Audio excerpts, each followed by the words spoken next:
அனைவருக்கும் வணக்கம். இன்றைக்கி நம்ம என்ன பார்க்க போகிறோம்னா, நம்ம ராக்கி பாயோட ஆஃப் ரோடு கிரவுண்ட் கிளியரன்ஸ் வந்து செக் பண்ண போகிறோம்.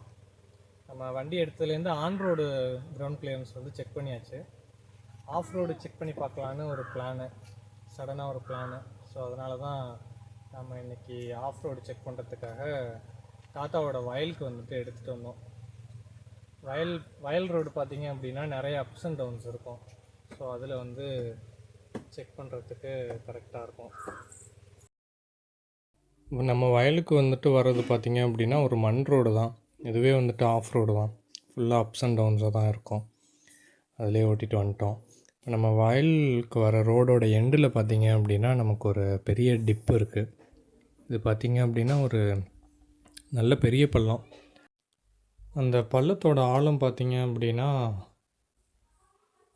கிரவுண்ட்லேருந்து அந்த டிப்லேருந்து அந்த கிரவுண்டோட லெவல் வரைக்கும் பார்த்திங்கன்னா ஒரு 20 to 25 சென்டிமீட்டர் இருக்கும்.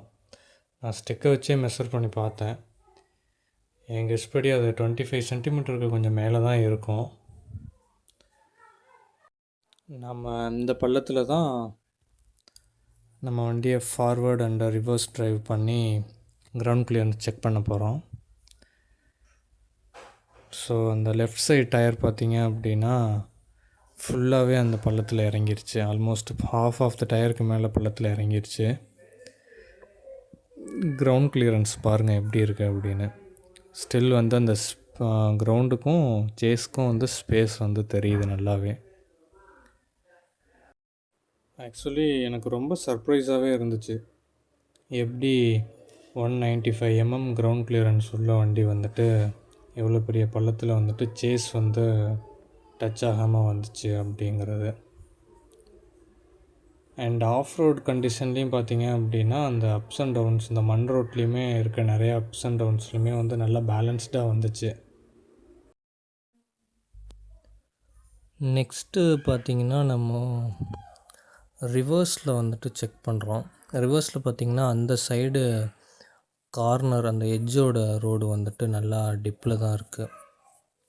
ஸோ அதை ஒன் சைடு வீல் ஃபுல்லாமே வந்துட்டு நம்ம ஃப்ரண்ட் அண்ட் பேக் வீல் ரெண்டையுமே வந்துட்டு அந்த டிப்பில் பள்ளத்தில் விட்டு ரிவர்ஸில் எடுக்கிறோம்.